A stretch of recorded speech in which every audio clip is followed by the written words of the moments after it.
Champion sports limited, তারা propose team চেয়েছে Dhaka Capitals.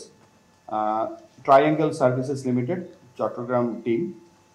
SQ sports enterprise limited, Chattogram Kings.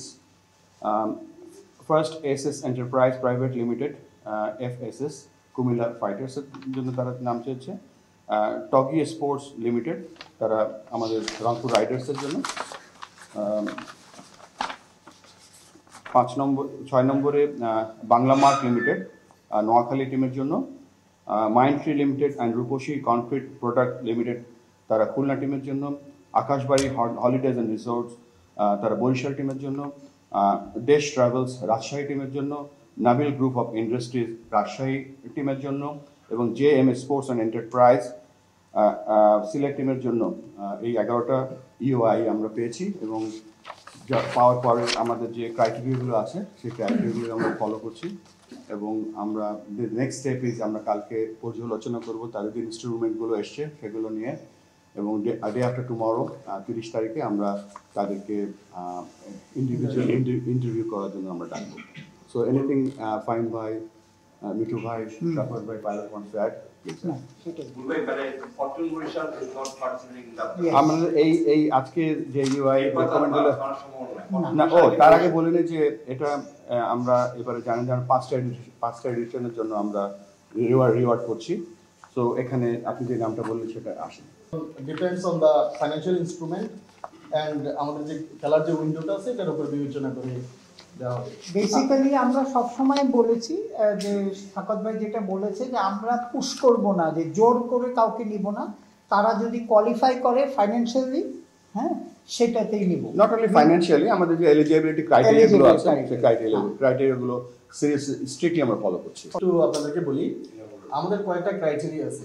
একটা criteria হলো যে 2 কোটি টাকা ইউআই যে পেপারস এসেছে সেখানে জমা দেওয়া। তো সেই ক্ষেত্রে সবাই দিয়েছেন, এবং আমরা এটা ব্যাংকে কালকে থেকে পাঠানো আরম্ভ করব। 30 তারিখ মানে কালকের দিনের মধ্যে হয়তো মোস্ট প্রবাবলি জেনে যাব। 30 তারিখে ওনারদের সাথে ইন্টারাকশন করব। 2 নম্বর হলো আমরা 10 কোটি টাকার একটা ব্যাংক গ্যারান্টি চাবো। সেই ব্যাংক গ্যারান্টিটা যারা একটা নির্দিষ্ট টাইম ফ্রেম আছে ওই টাইম ফ্রেমের মধ্যে দিবেন, তারা তো দিলেন, না দিলে এই 2 কোটি টাকা ফরফিট হয়ে যাবে। নাম্বার 3 হলো ফাইন্যান্সিয়ালি সে সলভেন্ট কিনা, এটা কিন্তু আমাদের কাছে ডকুমেন্ট আছে এখন, কারণ সে ব্যাংকের তার 6 মান্থসের ট্রানজ্যাকশন থেকে আরম্ভ করে তার কত ব্যাংকে এখন আছে সেটা আমাদের কাছে আছে। এইটা কারেক্ট অর ইনকারেক্ট এটার জন্য আমরা ব্যাংকে আবার আমাদের অডিটররা এবং ফাইন্যান্স টিম রিচেক করবে। আরেকটা হলো, যেহেতু ক্রিকেট ইন্টিগ্রিটি একটা ইম্পর্টেন্ট ইস্যু যেটা নিয়ে আমরা কথা বলছি, সেই ক্ষেত্রে ইন্টিগ্রিটিটা ঠিক আছে কিনা সেটাও আমরা খবর নিব, এবং লিগ্যাল ফ্রেমওয়ার্কে ল অফ দ্য ল্যান্ডে ইম্পর্টেন্ট কোন কোন আসপেক্ট খেলার সাথে ইনভলভ সেটাও আমরা খেয়াল করব। এবং আপনাদেরকে একটা কথা বলি, আমরা আমাদের বিটার এক্সপিরিয়েন্স আছে এই মনিটারি সাবজেক্টটা নিয়ে। তো সেই জন্য আমরা to protect the image of our board, also to protect the image of the country, এবং খেলোয়াড়দের যে টাকাটা বা যারা যারা স্টেক হোল্ডার আছে সেগুলোকে প্রোটেক্ট করার জন্য আমাদের এই initiatives. This is first time UI এর সাথে আমরা ফ্রান্সাইজি ফি নিয়ে নিয়েছি। আরেকটা কথা হলো যে অনেকে অনেক নামে টিম চেয়েছেন, যেমন আপনি বলেন ফরচুন বরিশাল, এখানে উনি আরেক নামে চেয়েছেন। এই নামগুলি বোর্ড ঠিক করে দিবে, এবং বোর্ড এটাকে আমরা ট্রেডমার্ক করে দিব, এই নাম আর কেউ চাইলেই চেঞ্জ করতে পারবে না। উনি যখন টিমটা নেবেন এই নামেই নিতে হবে, মানে franchise will not be eligible to change the name. যেমন ধরেন আপনি যে কোনো একটা ইন্টারন্যাশনাল ব্র্যান্ডের কথা বলেন, আপনি ফ্র্যাঞ্চাইজি নেবেন, আপনি ব্র্যান্ডটা চালাবেন, not you can change the name. তো সেই রকম কিছু প্রভিশন রেখে আমরা রাইগরাসলি এটা চালাচ্ছি। আর আইএনজি যেহেতু আমাদের সাথে আসছে, পরবর্তী সব আপনাদেরকে জানাবো। এটা আমরা সিদ্ধান্ত মানে সবগুলি সিদ্ধান্ত নেব, এবং with the interaction of the owners আমরা তাদের সাথে বসে, এটা কিন্তু এরকম না যে আমরা will take a one sided decision, will talk and interact with that. এটা উইন মানে ব্র্যান্ড করার জন্য। কারণ কি, যেমন ধরেন একদিন আপনার হলো ঢাকা ক্যাপিটাল, আরেকদিন ঢাকা রাইডার্স, আরেকদিন আরেক রকম, এরকম যদি না হয়। So whoever comes in the board 5 থেকে 10 বছর 20 বছর পরেও যেন এই নামটাই থাকে এবং এটা একটা ব্র্যান্ড ভ্যালু ক্যারি করে। সাথে আমি জাস্ট অ্যাড করি এখানে আমাদের ইন্টেনশন যেটা একটা ফ্র্যাঞ্চাইজি এখানে আসছে there is investing a huge amount of money, fifth ইয়ারে বা থার্ড ইয়ারে বা ফোর্থ ইয়ারে গিয়ে যেন বলতে পারে যে yes my franchise it is getting some profits. So এটা একটা অন্যতম কারণ to give them for longer term এডিশনটা দেওয়া, এটাই আমাদের মেন প্ল্যান। সো দ্যাট আপনারা হয়তো জানেন যে আমাদের 5 ইয়ার্সের জন্য দিচ্ছি আমরা এবার, এবং আমরা কিছু কিছু বেনিফিট তাদেরকে দিচ্ছি। যেমন আমরা 30% গ্রাউন্ড ডিজিটাল মিডিয়া থেকে 15% বোথ চিফের 30% রাইট তাদেরকে দিয়ে দিচ্ছি, so that they can go to their sponsors এবং তারা এটা চালাতে পারে এখানে in gesture, in good way, not in a monetary basis. আমরা তাদেরকে আমাদের international TV rights, world wide TV rights এবং যে টিকিট সেলের উপরে আমাদের প্রফিট, নট রেভিনিউ, প্রফিটের 30% শেয়ার করবো। গ্রাউন্ডস রাইট অলসো, হ্যাঁ, একটা হচ্ছে TV right, grounds right and ticketing right, আমরা তাদেরকে 30% শেয়ার করবো। So what will happen, this is the first time তারা এই ধরনের ফ্যাসিলিটি পাবে।